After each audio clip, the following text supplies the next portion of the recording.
کے بعد حضور علیہ السلام کو اللہ رب العزت نے معراج کروائی۔ 10ویں نبوی، حضور کو نبوت ملنے کے 10 سال بعد طائف کا سفر ہوا ہے، اور طائف کے سفر سے واپسی پر فوراً بعد کچھ ہی دنوں کے بعد یا 10ویں نبوی کا بالکل آخر ہے یا 11ویں نبوی کا بالکل شروع، جس میں حضور علیہ السلام کو معراج کروائی گئی۔ روایات مختلف ہیں، مہینہ کون سا تھا، کچھ سیرت نگار کچھ لکھتے ہیں، کچھ لکھتے ہیں۔ زیادہ روایات کا رجحان یا سیرت نگاروں کا رجحان رجب کے مہینے میں 27ویں تاریخ کو حضور علیہ السلام کو معراج کروائی گئی۔ طائف میں حضور نے بہت زیادہ پستی کا اور بہت زیادہ ذلت کا سامنا کیا، اور ان لوگوں نے آپ کے ساتھ بہت برا کیا۔ تو جیسے انہوں نے پست کرنے کی پوری کوشش کی، اللہ نے اس کے مقابلے میں پھر اپنے محبوب کو اٹھان دی، اور ایسی اٹھان دی کہ کائنات کا جو سب سے بلند مقام سدرۃ المنتہا ہے، اللہ اپنے محبوب کو وہاں تک لے۔ یہ جو سفر ہے، اس سفر کے 2 حصے، عموماً ہم معراج کہہ دیتے ہیں، تو معراج سفر کے ایک حصے کا نام معراج ہے۔ اصل میں یہ اس سفر میں 2 حصے، ایک حصہ ہے جو مکے سے لے کے مسجد حرام سے لے کے اور مسجد اقصی تک، اور دوسرا حصہ ہے جو مسجد اقصی سے لے کے سدرۃ المنتہا تک۔ جو مسجد حرام سے مسجد اقصی تک کا سفر ہے، مکے سے لے کے فلسطین تک، اس سفر کو اسراء کہتے ہیں۔ اسراء اصل میں عربی زبان میں کہتے ہیں رات کے دورانیے میں، رات کے وقت میں سفر کرنا۔ تو چونکہ یہ سفر رات کے پہر میں ہوا تھا، اندھیرے میں کیا ہے، اس لیے اس کو اسراء کہتے ہیں۔ جو مسجد حرام سے لے کے مسجد اقصی تک سفر، اور پھر مسجد اقصی سے لے کے آسمان اور سدرۃ المنتہا تک جانا، اس حصے کو معراج کہتے ہیں۔ معراج اصل میں عروج سے، قومیں عروج پاتی، فلاں شخص کو عروج مل گیا۔ عروج کا مطلب بلندی پہ چلا گیا، اوپر چلا گیا۔ تو معراج کو معراج اسی لیے کہتے ہیں کیونکہ اس میں حضور کو اللہ نے اوپر آسمانی دنیا کی سیر کروائی۔ اس کے پیچھے بہت سے مقاصد تھے، بہت ساری چیزیں تھی جس کی وجہ سے سفر کروایا گیا۔ ایک مقصد اس میں حضور کی تسلی بھی تھی، حضور غم زدہ تھے، دل ٹوٹا ہوا تھا، طائف میں بڑی مشقت دیکھی، بڑی مایوسی کا سامنا ایک طرح ہوا، تو آپ کے دل کو ڈھارس باندھنا، آپ کو تسلی دینا، یہ ساری چیزیں اس میں داخل تھی۔ اور قرآن میں جو اللہ نے مقصد بیان کیا وہ لِنُرِيَهُ مِنْ آیَاتِنَا، کہ ہم اپنے محبوب کو کچھ اپنی نشانیاں دکھانا چاہتے ہیں، اپنی قدرتیں دکھانا چاہتے ہیں، اور ایسی چیزوں کا مشاہدہ کروانا چاہتے تھے جو ظاہری آنکھ اس کو نہیں دیکھ سکتی، ظاہری پردے پہ وہ نہیں آ سکتی۔ تو اللہ رب العزت نے اپنے محبوب کو یہ مبارک سفر کروایا۔ معراج کے سفر کو حدیث کی کتابوں میں بہت بڑا حصہ ملا ہے۔ حدیث کی ابواب جب آتے ہیں معراج کے تو کافی دیر تک معراج کا سبق چلتا رہتا ہے۔ ان ساری روایات کو جمع کرنا اور ساری ان کی نوک جھونک پوری کرنا وہ تو بہت مشکل کام، اور وہ تو اس کی تفصیل اتنی ہے کہ ابھی اس کو شروع کریں تو پھر معراج ہی کافی لمبا چلا جائے گا، سیرت آگے لمبی ہو جائے گی۔ اگر ان ساری روایات اور ابواب کا خلاصہ نکالا جائے، ایک سمری سی بنائی جائے، تو چند باتیں ہیں جو سامنے آتی ہیں جن کا تذکرہ ضروری ہے کہ سیرت کے ابواب کے ساتھ ساتھ ان کو کیا جائے، باقی انشاءاللہ سیرت چلتی رہے گی۔ روایات سے پتہ چلتا ہے کہ حضور علیہ السلام 27ویں شب کو رجب کی ام ہانی رضی اللہ عنہا کے گھر پہ آرام فرما رہے تھے۔ ام ہانی یہ حضرت علی رضی اللہ عنہ کی بہن، ابو طالب کے بیٹے ہیں علی بن ابی طالب، اور ابو طالب کی بیٹی ہیں ام ہانی بنت ابی طالب، تو یہ حضرت علی کی بہن، حضور کی چچا زاد بہن بنتی۔ آپ کی ان سے بہت طبیعت ملتی تھی، اور یہ عمر رسیدہ تھی، بڑی عمر کی خاتون، تو آپ اکثر ان کے گھر پہ جا کے آرام کرتے تھے اور نماز پڑھتے تھے۔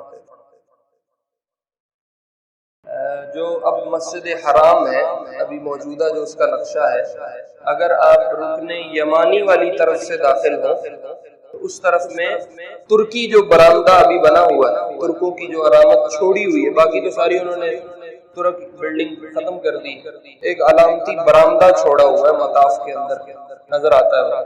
اگر آپ اس طرف سے داخل ہوں تو وہاں ایک تھوڑا سا ہٹ کے دائیں جانب ایک ستون ہے جو محراب کی شکل میں انہوں نے بنایا، وہ ایک ہی ستون ہے جو باقی سارے ڈیزائن سے مختلف ہے۔ وہ علامت چھوڑی ہے ترکوں نے کہ یہ ام ہانی رضی اللہ عنہا کا گھر تھا اور یہ وہ جگہ تھی جہاں آپ آ کے نماز پڑھا کرتے۔ جو احباب وہاں گئے ہیں ممکن ہے کسی نے دیکھا بھی، میں گیا تھا، میں دیکھ کے آیا تھا۔ ام ہانی رضی اللہ عنہ کے گھر آپ آرام فرما رہے تھے تو آپ فرماتے ہیں کہ میں نیند اور جاگنے کے درمیانی کیفیت میں تھا، نہ پورا سویا ہوا تھا نہ پورا جاگ رہا تھا۔ چھت پھٹی اور جبریل علیہ السلام دو فرشتوں کو لے کے داخل، ان دو میں سے بھی ایک بعض روایات کے مطابق میکائیل، جو بڑے چار فرشتے ہیں ان میں جبریل ہیں، میکائیل ہیں، اسرافیل ہیں اور عزرائیل ہیں۔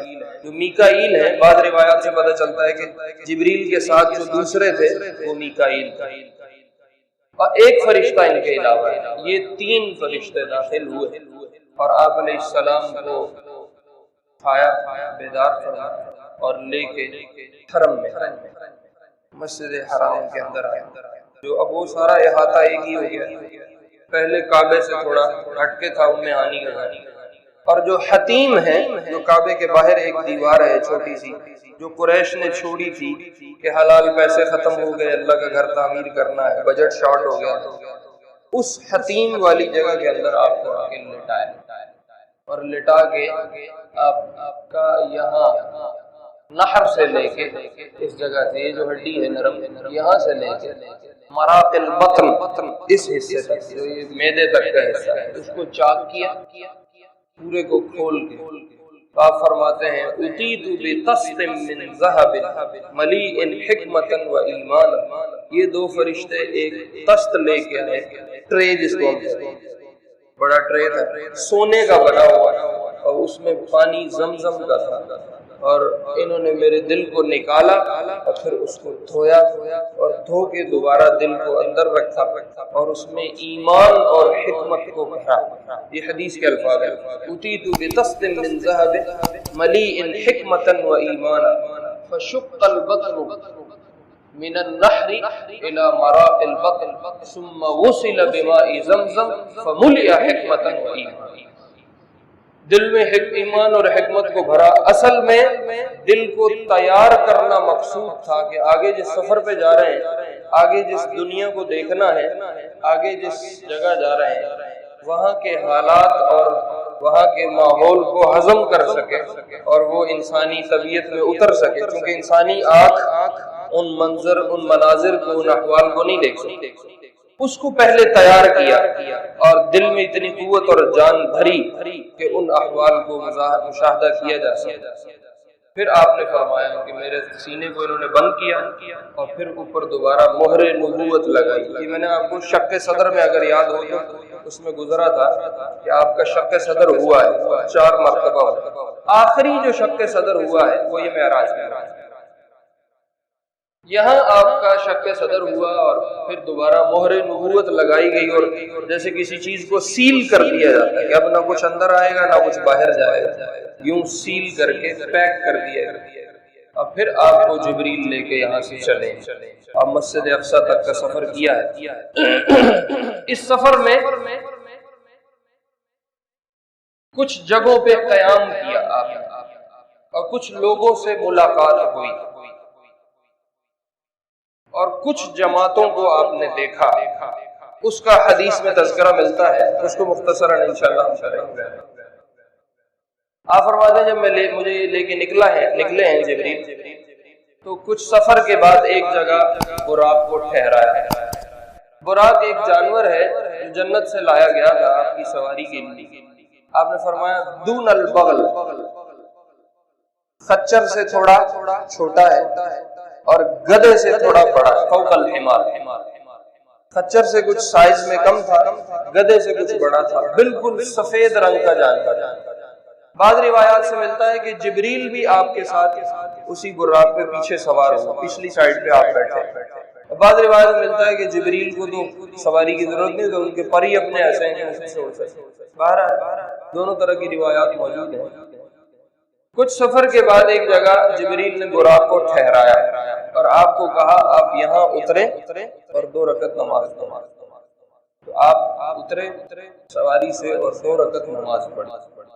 نماز کے بعد جبریل نے کہا یا رسول اللہ، آپ کو پتہ ہے آپ نے کہاں نماز پڑھی؟ آپ نے فرمایا مجھے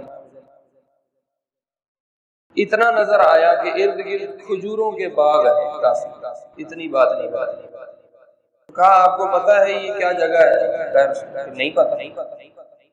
تو جبریل نے بتایا یا رسول اللہ یہ یثرب ہے اور یہ آپ کا دارالہجرت بنے گا، اور آپ مکے سے ہجرت کر کے یہاں آئیں۔ وہاں وہ مدینہ کی جگہ تھی جہاں آپ کو وہ نماز پڑھائی گئی۔ پھر آپ سوار ہوئے اور پھر کافی سفر کے بعد ایک جگہ جبریل نے براق کو روکا اور کہا اتر کے یہاں بھی نماز پڑھ۔ تو آپ اترے اور آپ نے پھر 2 رکعت نماز پڑھی۔ جبریل نے پوچھا آپ کو پتہ ہے یہ کون سی جگہ ہے؟ کہا نہیں پتہ۔ کہا یا رسول اللہ یہ وادی سینا ہے جہاں جبل طور ہے، اور آپ نے شجرہ موسیٰ کے پاس نماز پڑھی ہے جہاں اللہ نے موسیٰ علیہ السلام سے کلام فرمایا۔ پھر آپ سوار ہوئے، پھر چل پڑے۔ پھر ایک جگہ جبریل نے سواری کو روکا، کہا یہاں بھی نماز پڑھ۔ نماز پڑھی۔ پوچھا رسول اللہ آپ کو معلوم ہے آپ نے کہاں نماز پڑھی؟ کا نہیں معلوم۔ تو جبریل نے بتایا رسول اللہ یہ مدین کا علاقہ ہے، شعیب علیہ السلام کی بستی، یہاں شعیب علیہ السلام آئے تھے اور اپنی بستی کو انہوں نے دعوت دی تھی اور نبوت کے فرائض انجام دیے تھے، یہ وہ جگہ ہے، ہم نے وہاں آپ کو نماز پڑھوائی۔ یہاں سے آپ چلیں۔ پھر ایک چوتھی جگہ آپ کو جبریل نے روکا اور کہا یہاں بھی نماز پڑھیں۔ نماز پڑھی تو پوچھا آپ کو معلوم ہے؟ کہا نہیں معلوم۔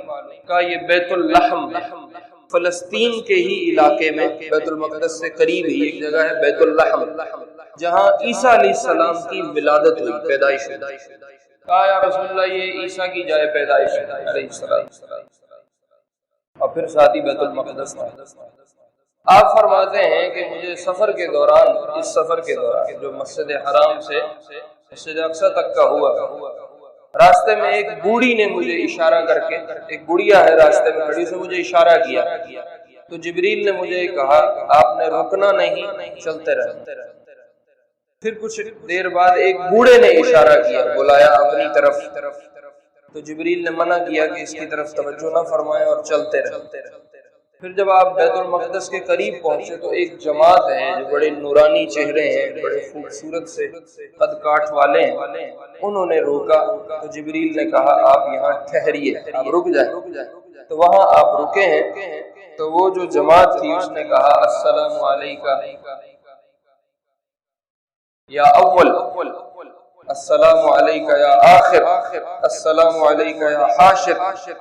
یا رسول اللہ آپ سب سے اول ہیں، آپ کو سلام ہو، آپ سب سے آخر ہیں، آپ کو سلام ہو، آپ حاشر ہیں، یہ آپ کو سلام ہو۔ اول اس اعتبار سے کہ ابھی کسی کو بھی نبوت نہیں ملی تھی کہ اللہ حضور علیہ السلام کی نبوت کا فیصلہ کر چکے، اور ابھی سب کی نبوت ختم ہو گئی اور سب سے آخر میں آپ آئے ہیں، تو اس لیے بھی آپ آخر ہیں، اس پہ آپ کو سلام پیش۔ اور پھر حاشر اس لیے کہا کہ آپ کو سب سے پہلے قبر سے زندہ کر کے دوبارہ کھڑا کیا جائے گا، اور قبروں میں سب سے پہلے آپ کی قبر کھلے گی اور آپ کا حشر ہوگا، اور آپ کی قبر کے کھلنے پہ اللہ باقی مخلوق کی قبروں کو کھول کے سب کو حشر فرمائے گا۔ چونکہ آپ کے ذریعے حشر کی ابتدا ہوگی اس لیے آپ کو حاشر کہا۔ تو یوں سلام پیش کیا 3 القاب کے ساتھ۔ آپ کو سلام ہو کہ آپ اول ہیں، آپ کو سلام ہو کہ آپ آخر ہیں، آپ کو سلام ہو کہ آپ حاشر ہیں، آپ کے ذریعے اللہ حشر قائم فرمائیں گے۔ تو آپ نے، جبریل نے پوچھا آپ کو معلوم ہے یہ کون ہے؟ کہا مجھے تو نہیں پتا۔ کہا یہ موسیٰ ہیں، ابراہیم ہیں اور عیسیٰ علیہم الصلوات والتسلیمات جو آپ سے ملنے کے لیے. یہ کچھ افراد ہیں جن سے ملاقات. اس کے علاوہ آپ فرماتے ہیں میری ملاقات تو نہیں ہوئی لیکن گزرتے ہوئے کچھ جماعتوں کو میں نے دیکھا ہے اور جبریل سے ان جماعتوں کے متعلق کچھ مکالمہ ہوا ہے. وہ حدیث میں آپ نے خود سنایا ہے اور وہ تقریباً 9 طرح کی جماعتیں بنتی ہیں. اگر ساری روایات کو ملایا جائے مختلف حدیث کی کتابوں سے معراج کو اکٹھا کیا جائے تو 9 طرح کی جماعتیں ہیں جن پہ آپ کا گزر ہوا اور آپ کی ان سے ملاقات نہیں ہوئی لیکن جبریل سے ان جماعتوں کے متعلق مکالمہ اور بات ہوئی ہے. ان میں جو سب سے پہلی جماعت پہ آپ کا گزر ہوا آپ نے فرمایا لما عرج بی، جب مجھے معراج کروائی گئی، مررت بقوم، تو میں ایک ایسی قوم اور جماعت پہ سے گزرا ہوں لہم اظفار من نحاس، جن کے یہ ناخن تانبے اور پیتل کے بنے، بڑے بڑے ناخن ہیں، تانبے اور پیتل کے بنے ہوئے. یخمشون بہا وجوہہم وصدورہم، اور وہ اپنے ان لوہے والے میٹل کے ناخنوں سے اپنے چہروں کو نوچ رہے ہیں اور اپنے سینوں کو نوچ رہے ہیں. چہرے زخمی کر رہے ہیں اور سینے زخمی کر رہے ہیں. فقلت من ہؤلاء یا جبریل، تو آپ کہتے ہیں ان کو دیکھ کے میں نے کہا جبریل یہ کون ہے؟ تو جبریل نے کہا یا رسول اللہ هؤلاء الذين يأكلون لحوم الناس ويقعون في أعراضهم، یا رسول اللہ یہ آپ کی امت کا وہ طبقہ ہے، وہ قوم ہے جو لوگوں کا گوشت کھاتے ہیں اور ان پہ تہمت بازی اور الزام تراشی کرتے ہیں. اللہ نے ان کے لیے یہ سزا رکھی ہے. ابھی قیامت قائم نہیں ہوئی، قیامت کے قائم ہونے تک مرنے سے لے کے ان کو اس سزا میں ڈالا گیا ہے.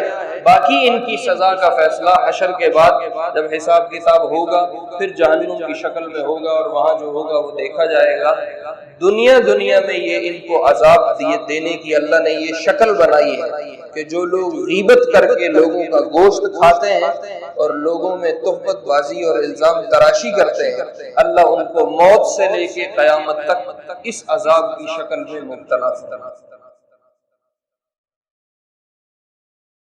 غیبت ایک بہت خطرناک گناہ ہے اور آپ کو مزے کی بتاؤں یہ اتنا زبردست گناہ ہے کہ آپ نے فرمایا اشد من الزنا،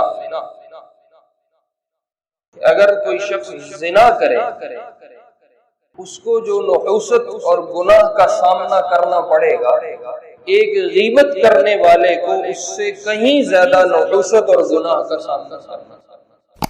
یہ ہے اشد من الزنا. اور عجیب بات یہ ہے کہ یہاں مسجد میں ہم زنا برداشت نہیں کریں گے ہرگز. ہم تو یہاں خواتین کو داخل نہیں ہونے دیں گے، چاہے جائے کہ کوئی زنا کی اڈے مسجد میں کھول کے بیٹھ گئے، ہم تصور نہیں کر سکتے. لیکن کمال یہ ہے کہ امت محمد سمیت ہمارے ہم سب کے ہم مسجد میں غیبت کر لیتے ہیں جو اشد من الزنا. صف اول کا نمازی ہے، امام کے پیچھے آگے تکبیر اولیٰ کے ساتھ نماز پڑھتا ہے اور اسی صف اول میں بیٹھ کے غیبت کر لیتا ہے. شیطان ہم سے شراب نہیں پلوائے گا، ہم سے رقص نہیں کروائے گا، ہم سے زنا نہیں کروائے گا، لیکن غیبت ہم سے مسجد میں کروا لے گا. اور اس میں کیا دنیا دار، کیا دین دار، کیا نیک کیا برے، سب شامل. یہ ایسی گنگا ہے جس میں سب ہاتھ دھو رہے ہیں. اور اعمال کو چٹ کر جانے والی چیز غیبت. اس کی علماء نے ایک بڑی خوبصورت مثال لکھی ہے. جب آدمی نیک عمل کرتا ہے تو اللہ کی طرف سے رحمت ملتی ہے اور انعام میں ثواب ملتا ہے. تو علماء کہتے ہیں اس رحمت اور ثواب کا ایک برتن بنا لو. ایک برتن ہے جس میں ہر نیک عمل پہ کچھ نہ کچھ رحمت آتی ہے، کچھ نہ کچھ برکت آتی ہے، کچھ نہ کچھ ثواب آتا ہے اور یہ برتن بھرتا ہے. اس برتن کو نیچے 4-5 سوراخ کر دو